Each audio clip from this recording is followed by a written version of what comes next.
Here we are. Here it is. It's been a long time coming, but this is the Blackout Grand Finals, a best of 5 between milkwastook and Merc here. So both players have put in the time, put in the effort, shown the skill required to get to this grand finals. There is a lot of money on the line.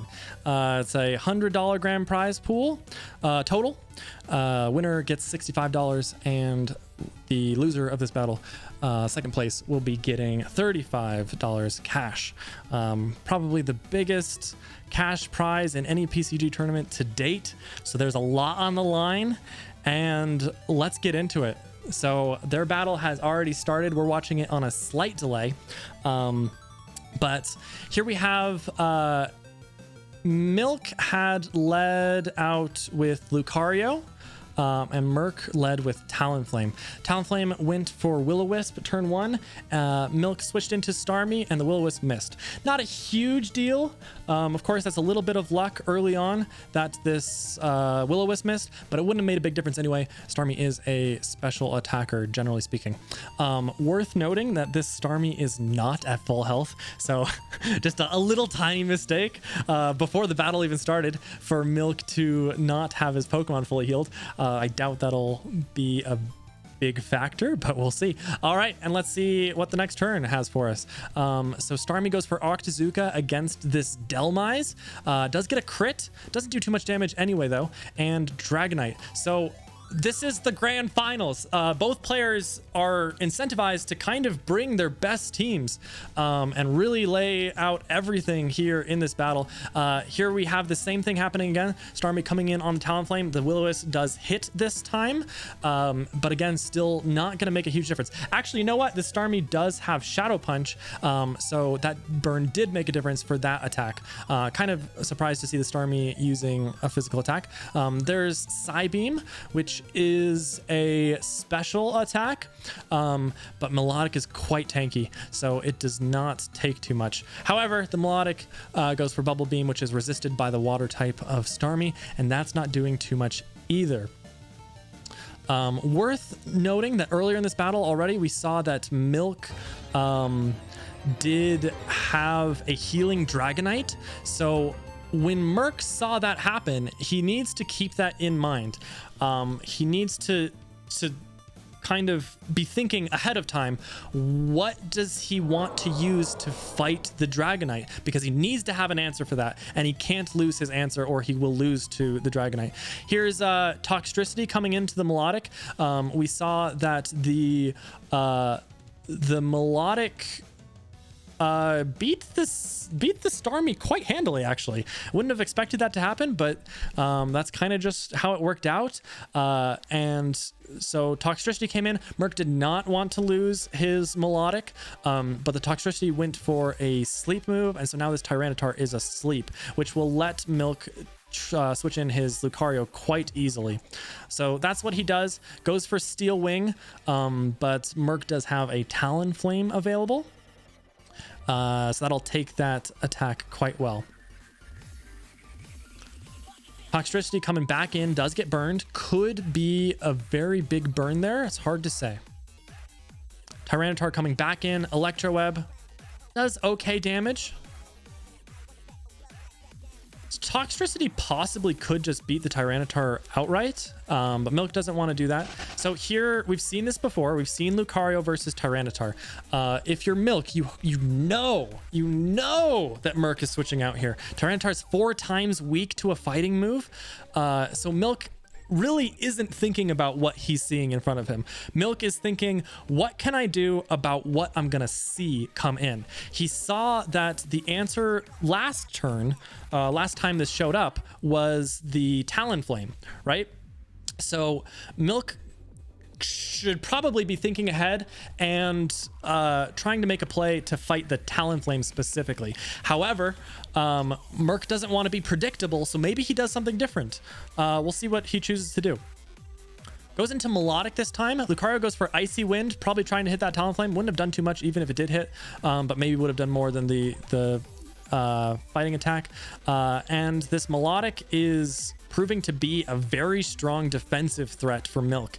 He's just not really making any headway and switches into Dragonite because of that. However, the Melodic is quite weakened at this point, so it's not as much of a threat as it was before. Dragonite goes for Drum Beating on the Tyranitar switch there, which is really, really good because this Tyranitar can't stay in or it dies. It does stay in, gets sacked by Merc, and we'll see here, because this will be important, what is Merc's answer to this Dragonite. He goes into Dragalge, which I don't think is a very good matchup for the Dragonite, and we see there Breaking Swipe, which isn't even a very high attacking move, one-shots it, and Milk is in a really good situation at this point, because it very much seems like Merc just does not have an answer for the Dragonite.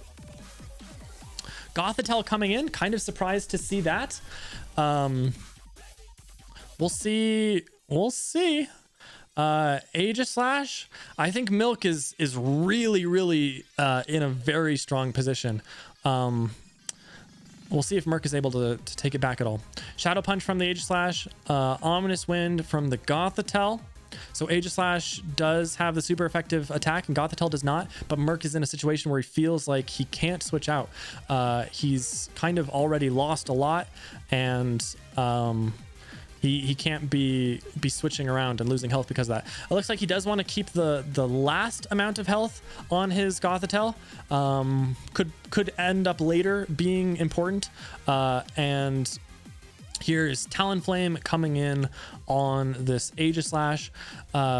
So pausing a bit because we did have a lot of action in a row. I think we may have caught up a little bit to live, so we'll hold off for just a second here. So if we're looking at the situation here, we've got Aegislash versus Talonflame. Aegislash, of course, will lose to the Talonflame. It's weakened. It's only got 32 health left. It's very slow. It's a very possible situation that Milk decides to just sack the Aegislash. It's probably not going to be that useful in the rest of this battle anyway, so that is a solid option. However, another very solid option would be just to bring in the Dragonite. What move? Oh wait, actually, you know what? I take that back. The Talonflame does have its fire attack as Will-O-Wisp, and you don't want to get your Dragonite burned. So Milk definitely can't switch into Dragonite. The play, again, I think is probably just to sack the Aegislash here. So because he's far enough ahead that he can make a play like that. Sack the Aegislash and then bring in something that has a good matchup against this Talonflame. Whoops. So there is that Will-O-Wisp, as we've seen. Misses again, very unfortunate for Merc. Hard to say how big of a difference that really even makes, but it's not good, that's for sure. So here's Toxtricity switching out. Milk decides that he might as well save it. Electroweb taking out this Melodic, and again, Merc just really in a tough spot for this round 1 battle. Gothitelle comes in. Is it faster than Toxtricity? It's not, so it just goes down. And I think Merc is pretty much out of options. So would be really surprised to see him come back from this situation. But it is worth mentioning that even if Merc does lose here, again, it's a best of 5, and Milk is not going to be able to use those Pokemon again if he wins. And Merc can use his same Pokemon. It's hard to say if he would want to, because it's a little bit predictable. Possibly if he just brings the same team again, but he can mix it up and he can use any combination that he wants to. So here's Merc's last Pokemon available here. This Talonflame once again fighting this Aegislash. Shadow Punch will not quite kill, but the poison damage might still no. But the Talonflame will go down to the toxic damage of this next attack, and that will be round 1 going towards Milk. So GG Milk taking that round 1 battle. Again, his Pokemon on that team will be recorded, and he's not allowed to bring them for our round 2 battle. All right, there you go. Okay. I'm gonna pause the recording for the next battle here until we're ready. Here we are in our second battle here. Of course, Milk did just win round 1, and so we'll see if he's able to take a second in a row. I was just recently informed that apparently there was a bit of a gentleman's agreement between Milk and Merc, and they said only 1 legendary or pseudo per battle, which is very interesting. Hard to say exactly how that will affect things overall. But all we can say is right now we do have Drudagon from Merc as the lead against Poliwrath from Milk. Hard to say who wins that, to be honest, but you would have to be kind of worried about the ice move. Doesn't happen though. Goes for Will-O-Wisp turn 1 and gets a burn on the Togekiss. Not a super big problem because Togekiss is a special attacker. Here's Metagross to fight the Togekiss. So we do know now that Metagross is that. Oh, big turn. Very, very big turn. So Metagross is the pseudo of choice from Merc here, and Garchomp, as we see now, is the pseudo of choice from Milk. Really, really nice play here for Merc to go for Ice Punch. Of course, he didn't know that Milk even had a Garchomp at all, but he's in the situation where he was against a Togekiss that is also weak to Ice Punch. So even if the Togekiss stayed in, he's not losing. It's still very good for him. So it made sense to go for that coverage move and really paid off here.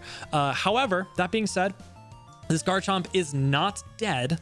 I'm definitely very surprised that it lived, but it did live. It's not dead, and it is faster than Metagross and threatens a ground move. So even though Merc made a great play there by hitting that Garchomp, it's not dead. So he does still have to deal with it, and we'll see what he does in order to do so. Switches into Spirit Tomb. Looks like it will just barely not get two hit KO'd by the Garchomp. So that is very nice for Merc. And Milk decides to save his Garchomp there. Togekiss coming in on the feint attack, not taking much damage. And Merc gets in his Metagross again. So once again, this Metagross is in and threatens a really big attack. Chandelure comes in. Really, really, really unfortunate for that Gear Grind to miss. Hard to say how much damage that would have done, but Merc missing that is not ideal. Here's this Chandelure against Sharpedo now. And the Chandelure does switch out, does not want to get hit by that Sharpedo. Very interesting to see a Sharpedo in the grand finals, to be honest. I personally don't think Sharpedo is that good. We'll see what Merc is able to do with it. At this point right now, we can say that the Poliwrath has a very good matchup against the Sharpedo. So as long as this Poliwrath is alive, the Sharpedo's not going to be able to do very much. The Poliwrath will resist both the water and the dark types attacks from the Sharpedo. So Merc does have to get out of here. Cofagrigus coming in, not taking any damage from the physical attack, the fighting attack. So that's a good play, and goes for a Shadow Ball, gets some pretty good damage on this Magnezone. Gets the special defense drop as well. So Milk will probably stay in, but he's going to die. Even though he's healing up with this Parabolic Charge, because of that defense drop, this Magnezone should go down here. And it does. So the defense drop was really, really nice for Merc. That's exactly what he needed to try and get back into this game a little bit. Lapras comes in to fight the Cofagrigus. Kind of implies to me that Milk doesn't actually have a very good answer to the Cofagrigus. Because Lapras, it'll win, but it's not the perfect answer, right? Double switch out there. Looks like Merc wanted to save his Cofagrigus, and Milk, because he did get his special defense lowered once again, on the Lapras, so he didn't want to take that damage, so he switched out as well. And then we now have Carbink against Poliwrath. Another very strange Pokemon. Very surprising to see a Carbink in the grand finals here.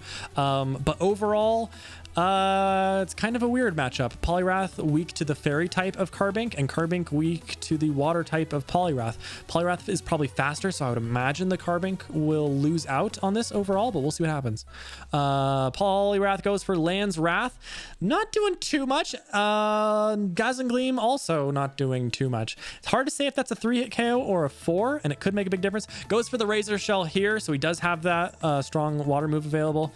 And the Dazzling Gleam doesn't quite might kill. So it'll end up being the Poliwrath just barely beats out. However, Merc doesn't want to lose his Carbink yet and switches in Sharpedo, which is now going to be able to beat the Poliwrath because the Poliwrath is so low. So even though the Poliwrath did have a good matchup against the Sharpedo earlier, because it got so low, the Sharpedo did end up finishing off. However, here's Lapras, and the Sharpedo's not going to be able to do too much to that. Lapras, yeah, not very effective, but Sharpedo's defenses are just so low that it didn't matter that it wasn't very effective there. Gear Grind on the Lapras does connect this time. Looks like it's just going to get short of killing, and Octazooka will connect with his Metagross. Does not get the accuracy drop that could have mattered. Very important to keep in mind that Milk does still have his Garchomp available. That's just in the back, and it's a big threat. The Chandelure is also at full health. So it looks like Merc kept the Carbink alive for the sake of sacking it, which he does do here. Not a bad play at all. We'll see what he has available. Average Aim coming in with a rate of 57 right here during our grand finals of Blackout here. Welcome on in, everybody. Average Aim, who just finished his... we'll pause here. He just finished his 24-hour stream. Congratulations on being successful, I believe, on finishing that. I could never do it, so great job there, Aim. Heck yeah. Aim, you deserve a good rest. In the words of Pokemon, oh man, get yourself some sleep. I'm sure that was really hard. But nice job. Cool to see that you did it. So we are here in the round 2 of best of 5 in our Blackout finals here. And we just saw that Merc actually is in a bit of a bind here again. He brought out Cofagrigus as his answer to Chandelure. Unfortunately, for one, the Chandelure probably could have just killed it, but this Togekiss comes in instead and does finish off the Cofagrigus. So I think at this point in the battle, Merc is definitely in trouble because he might just lose to either the Garchomp or the Chandelure is also a very huge problem for him. Brings in the Metagross, but it's not enough. It does die to that Moonblast. And Merc has one Pokemon left available, which is that Druddigon. Is the Togekiss faster? It is. That Moonblast is going to hit really hard, and it'll not quite finish him off. Goes for the Breaking Swipe, which is a Dragon move against the Fairy. So the Togekiss will just finish him off here. GG. And Merc finds himself in a very rough spot. He is down 0-2 against Milk in our grand finals here. Will it be a sweep? Will Milk 3-0 him? Or will Merc have a great comeback? We will see. Coming up next in round 3. Here we are, battle number 3, match point of Milk versus Merc grand finals. And oh man, what an unfortunate lead matchup for Merc here. Leading with Rhyperior against Seismitoad. Rhyperior is very strong, but it has a very glaring weakness, or two. It's 4 times weak to water. It's also 4 times weak to grass. But of course, water is the one that is important in this situation. Seismitoad has an incredibly strong matchup against Rhyperior. And for Merc here, who is already down 0-2, to have an unfortunate lead matchup like this one it's got to be hard for the mental. Your mental state in battles like these can sometimes go a long way. But we'll see what he's able to do. Let's get into it. So turn 1, Bubble Beam. Merc stays in and drops Rhyperior. Again, 4 times weak, just turn 1 goes down. Tropius comes in and Milk switches out. Gets the sleep. Oh man, gets the sleep on Weavile, which is nice. However, as soon as this Weavile wakes up, this Tropius is also going to drop. Tropius is 4 times weak to ice. So a little bit dangerous here. Goes for a Steel Wing, which would be super effective damage. Would have been really nice to hit that. So unfortunate for Merc to miss that steel wing. Probably would have done maybe 50%. Wakes up, goes for Ice Fang, 4 times effective, and that's a second Pokemon down. So Merc, basically, he's doing a 4v6 at this point. And this Weavile, this Weavile is going to kill this Crobat too. Gets the poison on the Weavile, but the Ice Fang damage is just so much more relevant. Possibly could have been better off going for 2 Brave Birds, but it's hard to say because... Oh, yeah, I see. He might have just died. Okay, so this Weavile has 2 health. Merc has 3 Pokemon. Dragapult's in. Dragapult is faster than Weavile and will be able to finish this off. So this is Merc's chance to try and get back into this battle. Does get the Ominous Wind boost. Super important. Sylveon is available as a counter to this Dragapult. We'll see what Merc tries to do. He switches out so that Ominous Wind boost is not going to come into effect. Probably a good play. Would have been hard to beat the Sylveon with the Dragapult. Maybe not impossible, but not a matchup we're going to be seeing happening here. We do see the last of the 3 Pokemon available for Merc is Poltegeist. Goes for Hex and will do quite a lot of damage. Looks like it's just short of 2-hit KOing. Ideally, if you can, you want to be 2-hit KOing Pokemon. That Drill Run did huge damage. Surprised that wasn't a crit. Poltegeist goes for Growl. Kind of surprised to see that happen. Just getting that Hex damage seems like it would have been more effective overall. Aegislash going for Aurora Beam, and the Seismitoad is putting in work. Merc, again, really in just a very unfortunate situation. He's now 2 Pokemon, and he's got a monstrous task ahead of him to try and get himself back into this game. If he is able to do it, it will absolutely be because of this Dragapult. So Dragapult's here against the Centiskorch, goes for Ominous Wind. If he gets a boost here again, it would be nice. But even if he was able to, that Sylveon is still available for Milk.